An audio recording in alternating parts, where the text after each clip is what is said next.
Hello, today is Thursday, the 25th Yes. of February. This is the Ancient and Medieval History Lecture. Um, Last time, we talked about the first Easter, we talked about Paul, we talked perhaps about the Despoicini, the Jewish relatives of Jesus, and the primarily Jewish Christians of Judea that were dispossessed. That's sort of what the word means. When the church becomes primarily oriented towards Greeks, Romans, and other Gentiles. We talked about the reasons why the Roman government began to take notice of the Christians and began to persecute them. And this primarily has to do with Christian evangelism. They used excuses like Christians were cannibalistic sex fiends who were traitors. But in reality, Christianity was spreading so widely and so quickly that Romans genuinely felt that this was a cult that would destroy Rome as it had destroyed so very many families that were broken up. We also talked about how Christianity and Judaism separate after Paul's focus on the Gentiles becomes more permanent, and the decision that Gentiles do not have to be Jews in order to become Christians, and after two Jewish wars with Rome that Christians did not participate in. Still, the Christians end up suffering increasing persecution from the end of the first century AD, that's the 90s, and the early 100s AD, into the second century and through the third century AD, that's the 100s and 200s. Remember, centuries are always off by 100 years. We are in the 21st century, but we are in the year 2021. And into actually the early 5th or 4th century, which is the early 300s. Now, the persecutions were localized in areas that had especially large groups of Christians, or in areas that began to suffer social chaos for one reason or another. However, as you will learn when we do the Roman Empire in a little while, the empire as a whole goes into profound crisis in the 200s AD. And as a convulsion, the empire cracks down on Christianity. One of the things that is true about firearms is that a person should not walk around with their finger on the trigger. The finger should not be on the trigger unless you intend to fire the weapon. Why? I mean, it looks so stupid. You see soldiers in videos walking around with their fingers sticking along the side of the thing. Whereas in most movies, that isn't done, especially older movies. Why is it important not to walk around with your finger inside the trigger guard? Because if you're, like, for instance, you see something and just like react and you're squeezed, like you have to have it somewhere that you couldn't accidentally shoot unless you really need to shoot. Exactly. Now that's it. That's what my dad told me. Your dad's absolutely right. Look, I'm not a big guy for studies and statistics. I think that most of them are not reliable. But I believe this one. It feels true to me. They did a test of how many people, when they stumble, squeeze their hands. Pretty much everyone. If you happen to be holding a gun and you stumble, the weapon will probably go off because your hand will instinctively convulse. And when it convulses, the trigger is depressed and the weapon is discharged. And once that happens, the bullet's going wherever it's going ballistically. There's nothing you can do about it. You can wish, you can pray, it doesn't matter. It's going to hit what it's going to hit, period. You can't take it back. The Romans did that as an empire when they stumbled in the 3rd century. Under a combination of foreign attack, civil war, and economic collapse, the Roman Empire decided to that the best thing that they could do is blame the Christians as the cause for bringing misfortune to the empire. And so Christians increasingly were targeted across the entire empire by the Roman government. Now, how did the Roman government know who was a Christian and who wasn't? Well, until the persecutions got really heavy, most people weren't private about it. They were known as Christians, and that means their neighbors knew. And that means when the government came a calling, there were people to say, yeah, those guys over there are Christians. Those guys over there, they're not. People gave each other up. The Roman government began infiltrating spies into Christian communities in order to identify.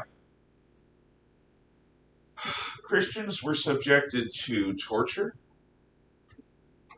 Many of them were sent to mines as slaves. Sometimes they had holes drilled through their ankles. Hot lead was then poured in so that those holes with the lead poured in would be the basis for shackles that you couldn't take off. Now, that wasn't usually done, but it was occasionally done. Remember, the Romans invent most forms of torture, and their goal isn't so much to imprison or kill all the Christians. Their goal is to get Christians to renounce Christ. Why is that a better goal for Rome than just killing them? Because if they just renounce Christ, you'd be like, oh, I guess what they thought really wasn't that important to them. But if you just martyr them, then they'll be like, look, you just killed them because of their beliefs, which is what happened because they didn't renounce them. Indeed. Also, if you just get them to renounce Christ, they probably won't teach their children about it. But if you kill them all, there will be people who still after them believe. One of the amazing things, especially in a society that is so spiritually flabby as ours, is how Christianity and Judaism thrives under persecution. Again and again, there's a pattern in the Old Testament. This pattern exists for Christians as well, to an extent. Things get good. And when things get good, people focus less on God, less on faith, less on religion, less on duty, and they go astray. And then God comes along and says, you've gone astray. Maybe he'll send a prophet or two to warn people. But eventually the smackdown will come. It always comes. It's not that God doesn't like people. It's that God doesn't want to indulge misbehavior. If you have a dog and you've ever trained one, you know that you cannot be inconsistent with the dog. When you are a babysitter, if any of you have done that, or have been in any other kind of leadership position, you cannot confuse the people that are under your authority. So after the smackdown, the people of faith, Jews or Christians, end up having nothing but God because they're enslaved or because they're downtrodden, they're poor. So they focus intensely on faith because faith is the only escape from a miserable present. Faith is the only hope for improvement. And things improve. And when things improve, their children and grandchildren of the people that were intensely faithful are not, because they don't think they need to be. God is optional. Faith is optional. We have all of this in our hands. We don't need God. Who needs God?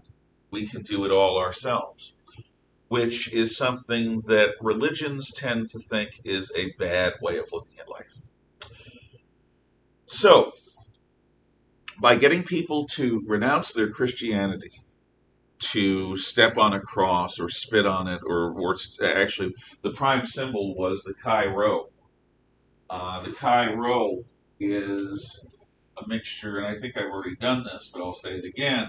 That's the Greek letter Rho, that's the Greek letter Chi, and it comes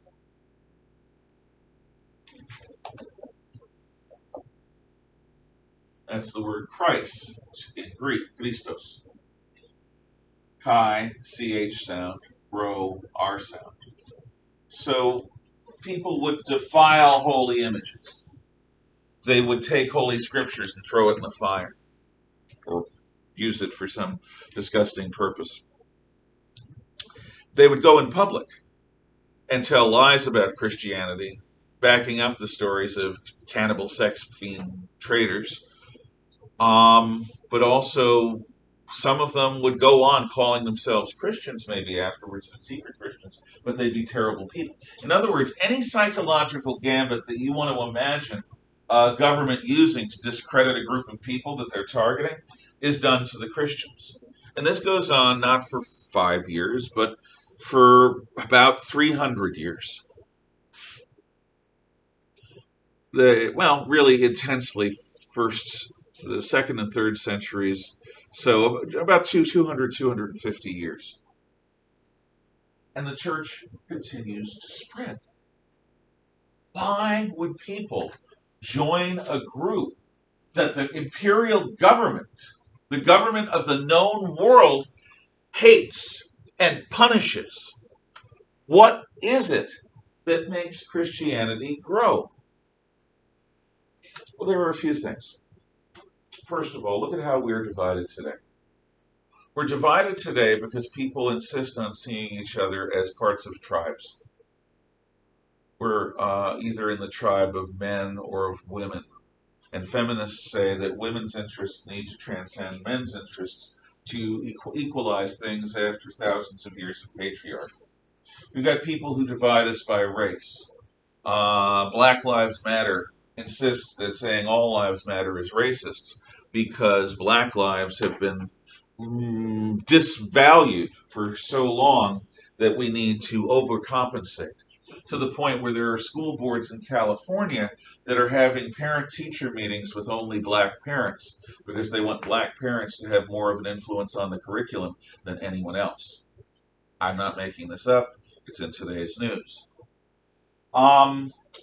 We divide people into hetero and homosexuals and bisexuals and transsexuals, people who believe in an infinite possible number of genders or people who believe in two genders, people who believe that homosexuality is wrong or people who believe that homosexuality is normal, and all sorts of people in the middle. And I'm in the middle on that one. I don't think it's morally wrong, but I also don't think it's normal. I don't think biology works that way. So I'm evil in some of your eyes already just for saying that. We're divided by religion. Muslims and Jews and Christians and atheists and communists and pagans and Hindus and Buddhists. Oh my, lions and tigers and bears. We are divided by class. Are you wealthy or are you poor? Are you urban or are you rural? Are you educated or are you uneducated? Do you have a college degree or not? What's it in? Our society is so rife with divisions and so filled with demagogues that exploit these divisions for their own power through an old process called divide and rule, that we are closer, I think, to a civil war than we've been since the 1840s or 50s, which are the 2 decades right before our only real civil war. That was fought over slavery. This one could be fought over, well, one way of putting it is whether the Constitution will remain the law of the land or whether we'll become socialist. Whether we're going to be a society that defines people on the basis of our shared humanity, where we talk about human rights, or where we go back into some weird, distorted version of the Old South, but instead of black people being slaves and white people being slave owners, there'll be a new racial mix, or sexual mix, or gender mix, or economic mix. There are people who want government to solve all of our problems as if it was God. And there are people who want government out of our lives because we believe there's only one God and it's not in Washington, D.C. Christianity does not divide people by that. Frankly, at its best, neither does Judaism or any of the other great religions. We are humans. We have more in common than divides us. And most of the time, we forget that. American Democrats and Republicans, American progressives and conservatives, American libertarians and anarchists still have some basic American cultural norms that we all expect. We all like the idea of tolerance. We just mean different things by that word. We all like the idea of freedom. We just mean different things by that word. We all don't like the idea of being censored, of being controlled, of being babied, of being managed, of being ruled.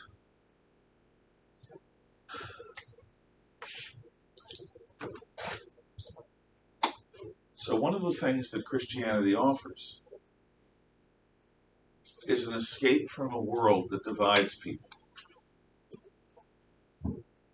And as we have become a less Christian or Judeo-Christian society, we have indulged more and more in the politics of divisiveness. I don't believe we all agree on everything. I believe in healthy political fights, but I don't think where we are right now is very healthy. Now, I understand you don't have much to compare it to because you're the age you're the age. There's nothing wrong with that. It's the way things are. But I think even you suspect that the degree of distrust and anger out there about whether people agree or disagree with you is not particularly healthy. I don't know if you've yet had friends of yours try to blackmail you into going along with something that you don't want to because they want you to be their ally. But it'll happen, and you'll have a decision to make. My own thoughts are that a friend who tries to blackmail me isn't really a friend in the first place. But a lot of friends engage in the emotional blackmail. Sometimes it's over love. You know, we were boyfriend and girlfriend, but now we're broken up. Whose side are you on? Who are you going to invite to the next party? Are you going to invite one of us or the other of us or both of us? That's where it starts. People say you can't be my friend and my ex-boyfriend's friend or my ex-girlfriend's friend. But it goes beyond that pretty quickly, and college is full of it. Christianity does not divide people by class or sex or race or anything like that. The other great religions don't either. So that's one reason why it spreads. Here's another. Because it doesn't divide people, it doesn't have a special type of religion for the slaves and for the owners. It doesn't have a separate type of religion for the women and the men. Unlike Islam, which has people go to different places in a mosque to worship separately by sex, whether you're male or female, Christianity brings men and women together, brings slaves and slave owners together, brings rich and poor together. One of the worst things about modern churches is they tend to be neighborhood churches. So you have poor churches that are mostly black, or rich churches that are mostly white, or middle class churches that are mostly Hispanic of one kind or another. You have a Korean church, a Vietnamese church, a Chinese church, a Japanese, well, not many Japanese, but there are some.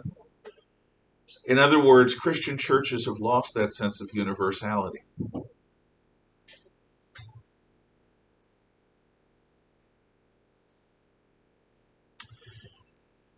Why else might it spread? Well, this life is pretty miserable, and then you die. If that's all you believe, it's a pretty lousy life you're going to lead.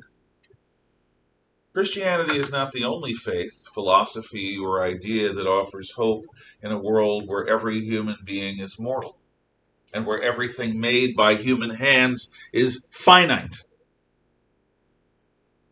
I can tell you, getting old has its things that are pretty darn scary. It happens. It happens to all of us who don't die young. Christianity offers us hope that this world is not the only world. And when this world seems hopeless, Christianity is like many other light religions, religions of light. It can give people who are hopeless a new hope that allows them to keep on living, to get past a grief. I've had enough people in my world commit suicide to tell you absolutely suicide is a permanent solution to a temporary mood. But at the time when the person is feeling such intense depression and hopelessness, They just want out. They just want escape. They want the pain to stop. Faith offers an alternative to that hopelessness, if you really believe. It's not an antidote. It's not like a vaccine, but it helps. And it's one of the few things that can help a person who is on the ground gasping because they've hit rock bottom. The Greco-Roman Olympian gods did not offer a depth of faith like that. Judaism does for its own people. Christianity does and invites the entire world into that depth. Hinduism has variants of that depth. Buddhism definitely has that depth. Islam sort of has that depth too.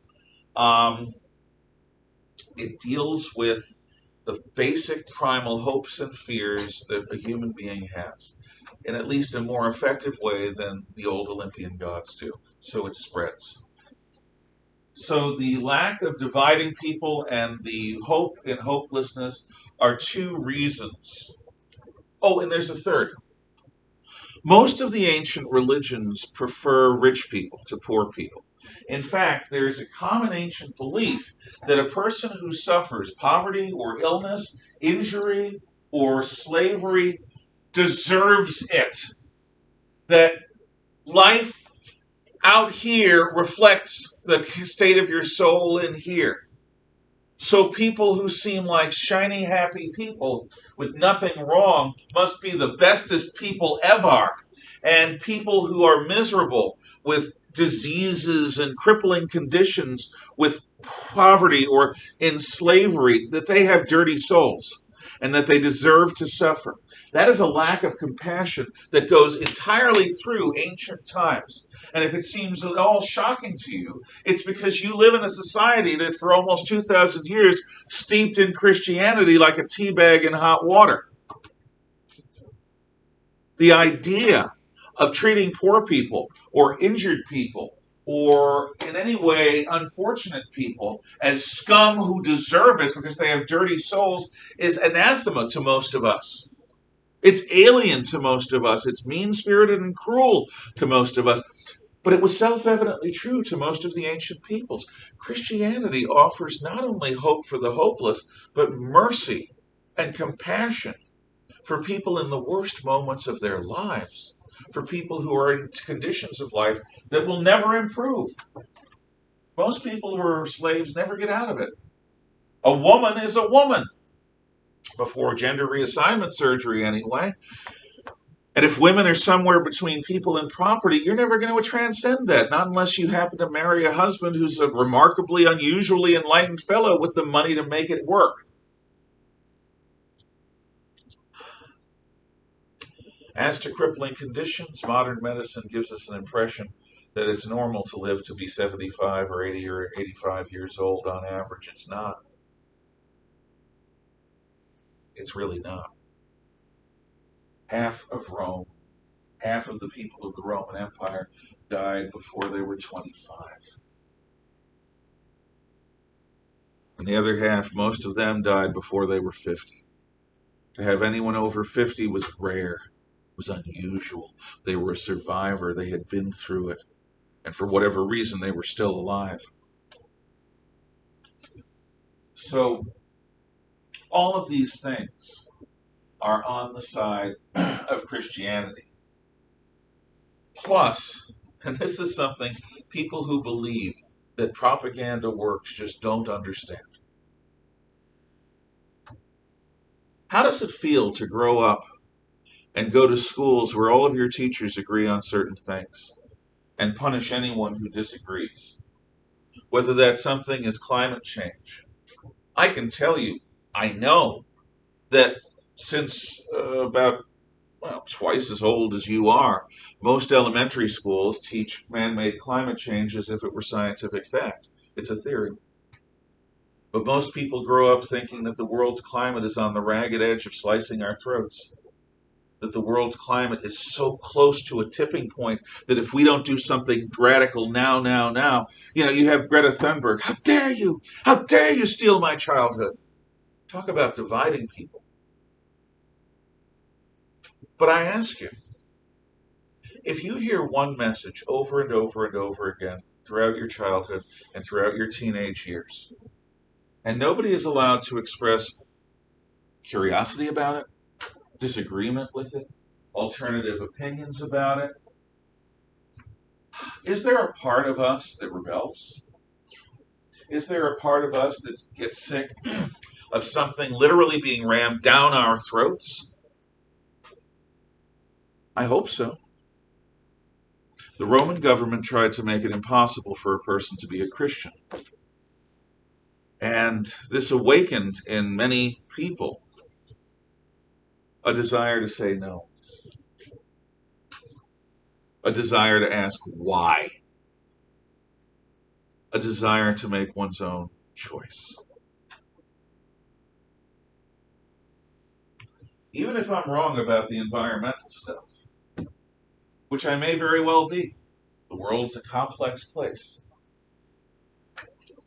If I were an environmentalist, I wouldn't like children to be propagandized. I don't want you to be propagandized to whatever it is I believe. I want you to think for yourselves. I want you to insist on that. Because if you don't, you will fall for somebody's snake oil.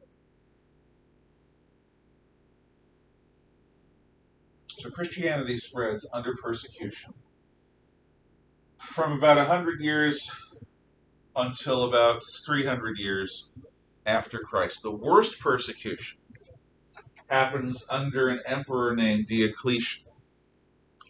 Yes, is that a question? Okay. Diocletian is emperor from 284 AD to around 304. He's emperor for 20 years, and he's the only emperor who insists that emperors must retire before they die. And he actually forces another emperor to retire with him, who's his partner. Diocletian goes after Christianity with a holy vengeance or an unholy vengeance. He does more than simply round up Christians. He goes after priests and tortures them until they give the lists of people in their parish. He goes after presbyters and bishops and does the same thing. He takes holy books and, has people defile them and deface them. Anyone under Diocletian's power, and he rules the eastern half of the Roman Empire for his 20 years, anyone under his power is taking a real risk by even tolerating a Christian in their life. So, most people whose faith is not extreme stop being Christian. They may in their heart continue to have a soft spot for Christianity, but they're not going to let that show, because if it shows, they're targeted for torture and death. Torture, slavery, and death. Or just death. Then things begin to change. In the early 300s, things begin to change. One of Diocletian's assistant emperors is a guy named Constantine Chlorus, Constantine the Green, who rules Britain and part of France. Constantine the Green's wife is Helena, a secret Christian. Her son is a guy named Constantine the Great, and he becomes Roman emperor of the entire empire for a good long time. Now, the road from Constantine the Great's teenage years, where his daddy rules about a fifth of the Roman Empire, to becoming sole Roman emperor, goes through a series of civil wars. In the last civil war, it's Constantine versus a guy named Licinius. And they're going to meet in Rome in battle. It's one of the few times Rome actually becomes an important battlefield in the later Roman Empire. Constantine's army is marching towards Rome. They want to enter Rome proper by a gate called the Milvian Bridge. So the battle is going to be called the Battle of the Milvian Bridge. Now, think of an autumn day. One of those weird autumn days where the sunlight is really bright, but there are lots of little dark gray clouds crossing the heavens, where the sun is sometimes blocked by a cloud, and sometimes you see sun rays, and sometimes there seem like sunbeams illuminating part of the countryside. One of those days. They happen in Italy a lot. And the Battle of the Milvian Bridge is fought on a day with a sky like that. Constantine says that before the battle, as he's sitting on his horse on a hilltop overlooking the area of the Milvian Bridge, that the heavens open up, and he sees in the heavens a bright shining Chi-Rho. And he hears the words, in hoc signo vinces, which in English is, in this sign conquer. In this sign conquer. In hoc signo vinces. I have it on my bumper sticker. That helps me to remember it. In hoc signo vinces. I'll put that here. I want to write it down. In hoc signo vinces. That's a V, but it sounds like a W. So I've heard. Any of you Latin scholars want to give me a better pronunciation than in hoc signo vinces? You guys were in Mr. Williams' class just last year. I wasn't. I've never been in his class as a student, except as a teacher observer sometimes. Is there a better way of saying this?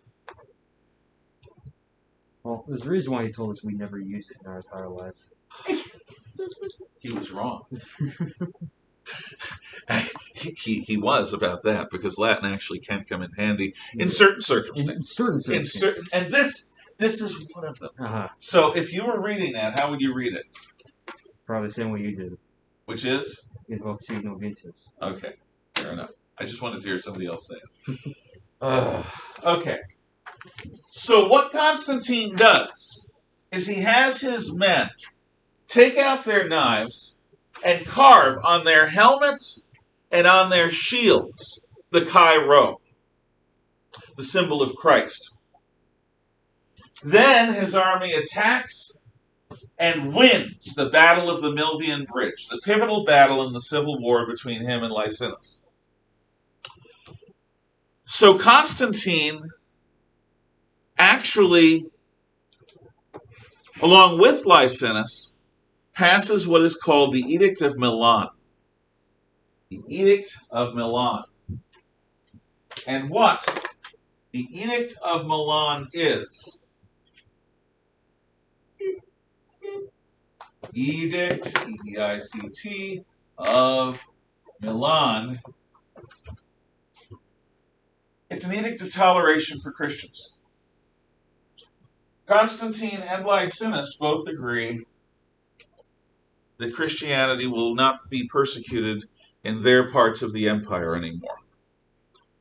And when Constantine wins that war, it absolutely becomes the law of the land for Rome. For the first time since Jesus walked the earth, there were not government authorities after Christians. For the first time in 300 years, a Christian could be publicly Christian without fear that he was going to be arrested. So guess what happens? A lot of people who had given up their faith and renounced it come back. And some of them are priests, are presbyters, and are bishops. Even bishops renounced. A fire and brimstone preacher out of North Africa called Donatus begins preaching that anyone who gave up on Christ when the chips were down is an irredeemable scumbucket who does not deserve our trust or our company. This is the Donatist heresy. Item 12G. The Donatist heresy. because what Donatus says is that these people, by denouncing and renouncing and betraying Christ and the Holy Spirit and the Christian church and the Christian faith, have placed themselves outside of God's mercy, outside of God's love, and deserve damnation and hellfire in the afterlife, and they deserve contempt and suffering in this life. And you can see the self-righteousness of it. Those adherents to the Donatist theory say, look at what we endured, and we held on. And now we're supposed to accept you guys back in? You guys who left us high and dry? You guys who betrayed us, who gave up names? You guys who spat on the Cairo or tread upon a cross? There's a self-righteousness, a moral clarity, a moral indignation, a sense that we're better than you are in the Donatist heresy.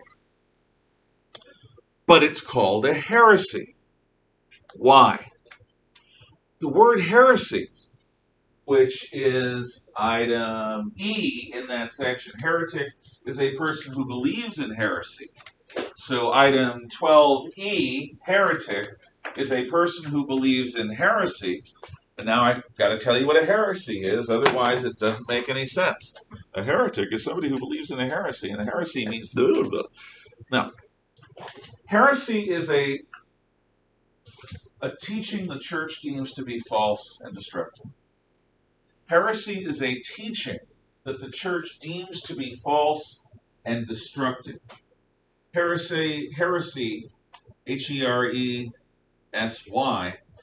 a teaching that the church deems to be wrong and destructive. The first big heresy Christians had to deal with was the notion that since Jesus came to save sinners, you gotta sin to get that love. The more you sin, the more Christ can forgive you, the more you're going to be loved.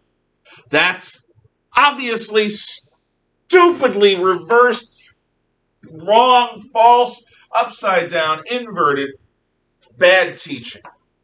Christians should not be encouraging one another to eat human flesh, sleep with anything that moves, and burn people alive in the name of some pagan god, so that at their deathbed they can go, oops, God, sorry, and get all that love and forgiveness. That is not the way religion is supposed to work. Au contraire, quite the contrary.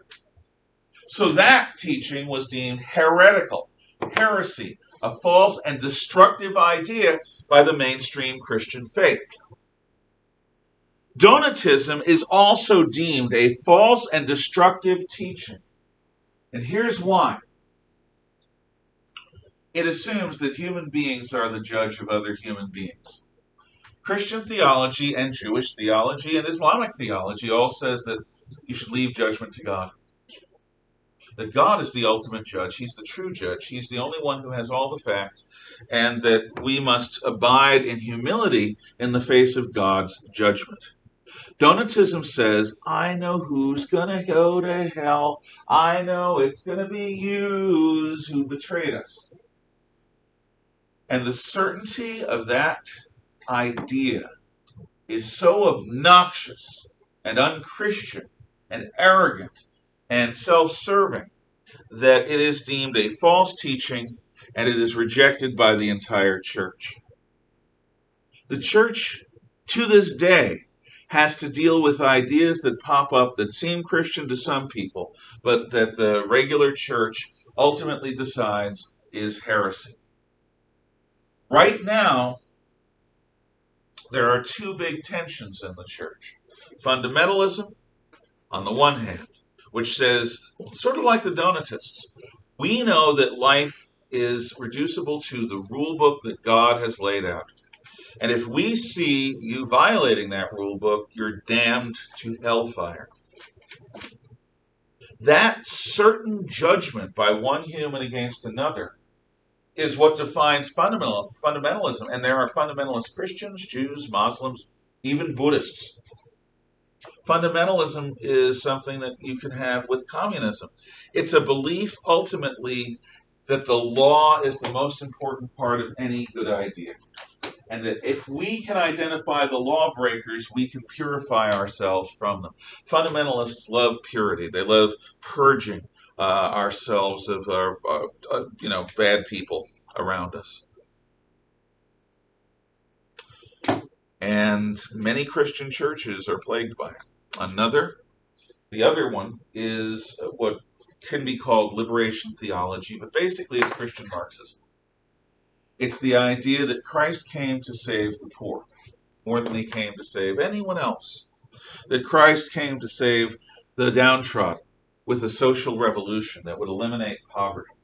That Christ came to save the unwanted people at the expense of the powerful.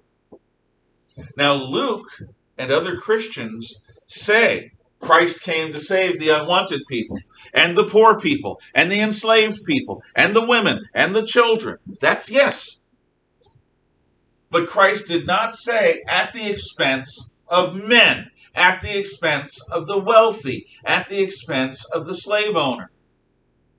Christ did not come, at least according to all the scriptures that we as Christians, or that people like me as Christians consider to be holy, he did not come with the idea of making a social revolution that would bring some form of modern socialism where everyone was equal and no one was superior. But that idea of social justice-oriented churches is also, like fundamentalism, very common. Very common. Both of these things say that ultimately some form of human politics is more important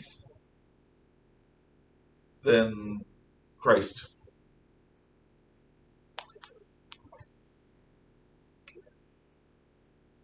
So even under persecution and after persecution, there are problems. What Constantine the Great does, this is the last thing I'm going to do today, is he decides that he wants to take the strength in Christianity and graft it to an ailing Roman Empire. In 324 and 5, when Constantine calls the Council of Nicaea, in 325, I'm looking for it up here. I don't necessarily see it. I'm sure it's in your notes, but I'm going to include it up here just because it's so darn important. Where am I going to put it? I'll put it right here. Council of Nicaea, Nicaea, and it's around 325 AD that it starts. In 325, the Roman Empire had been in an ongoing state of civil war and economic destruction and foreign invasion for about 95 years. Starting in 230, from 230 until 325, Rome was incredibly unstable and the entire empire suffered and it almost collapsed. So one of the things Constantine does is he wants to get some starch in the shorts of the Roman Empire. He wants to get some backbone in the Roman Empire. He wants to get some real strong passion behind the idea of the Roman Empire. Because the Roman Empire had been around for a really long time by the 300s AD.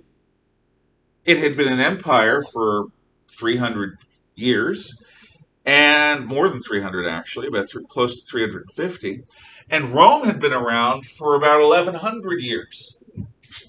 So the idea of Rome and the idea of the empire was not quite as exciting as it used to be. Constantine thinks that by allowing Christianity to spread, and by setting the stage for the Roman Empire to become a Christian empire, that Rome will be strengthened. For 300 years, Rome's tried to kill Christianity. And Christianity has thrived and grown. What if we, Romans, can take that energy, join it to us, and then we'll be strong again? It's like a family that's old and powerful and has a noble title in England, a marquess or a baron or a duke. But they're poor as all get out. And they've got a son. And there's a wealthy industrialist who has all the money in the world, but they're nouveau riche. They're new rich. They're not seriously old money. They're vulgar and they do business, but they're rich as Croesus. And they got a daughter. So you have a wedding where the daughter becomes the wife of this aristocrat, and where the father of the daughter infuses the aristocratic old family with new money that they desperately need. Constantine wants to do that with Rome and Christianity, have a marriage where Rome's august imperium is revived by the new passion of Christian belief. And so he calls together Christians from all over the empire and beyond the empire, Christian leaders, and brings them to a resort town called Nicaea in what's now Western Turkey, Western Asia Minor, Western Anatolia. And at Nicaea, he introduces everyone to everyone else and says, look, you guys have been an underground church for so long that all you're used to doing is preaching the word and trying to stay alive as we beat you with everything we've got, we being Rome. I want to set the stage for Christianity to become a real church throughout the empire. But you can't agree. You've been too busy each hiding in your own particular foxhole that you don't have any common idea. So you all, leaders of the Christian faith, are going to stay here at Nicaea as long as it takes for you to come up with a common creed. What a creed is a statement of belief. It's a statement of belief. It's a statement that says we who are Christian believe in these things. It takes decades. Sometimes people die and have to be replaced. But eventually, the Nicene Creed is developed under the auspices of Constantine, who insists that they come up with a creed because they're not going home until they do. And when you're the emperor, you can say things like that. So next time, we'll go into the Nicene Creed and what it's supposed to be. It's Constantine's hope that a creed like this will unify the Christians so that they can revive Rome's flagging society. Questions, comments, or thoughts? Okay. Thank you for your time.